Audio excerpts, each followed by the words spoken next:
ভাই এটা কি রিভো Y06? জি ভাইয়া, এইটা Vivo Y06। এই বর্তমান বাংলাদেশে অন্যান্য সকল কোম্পানিকে টক্কর দিতে চলে এসেছে এই মডেলটি। কেননা সকল কোম্পানি যেখানে গ্রাফাইন ব্যাটারি নিয়ে ব্যস্ত নিজের স্কুটিতে, সেখানে রিভো নিয়ে এসছে লিথিয়াম ব্যাটারি।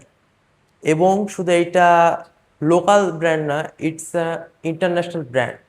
যেমন রিভো লিথিয়াম ব্যাটারিটা হচ্ছে আপনার অরিজিনাল লিথিয়াম ব্যাটারি। এরই কারণে এটার প্রাইস হচ্ছে আপনার ৮০,০০০ টাকা। এবং এটি আপনার এক চার্জে ৭০ থেকে ৮০ কিলো অবধি যাবে। এর ব্যাটারি ক্যাপাসিটি আপনার হচ্ছে ৪৮ ভোল্ট ২৬ অ্যাম্পিয়ারের। এইটার টপ স্পিড আপনার হচ্ছে ৩৫। ভাই এটা অফিসিয়াল কালার কি? এইটার অফিসিয়ালি দুইটা কালার আছে, একটা আছে হোয়াইট এবং আরেকটা হচ্ছে ব্ল্যাক। ধন্যবাদ ভাইয়া।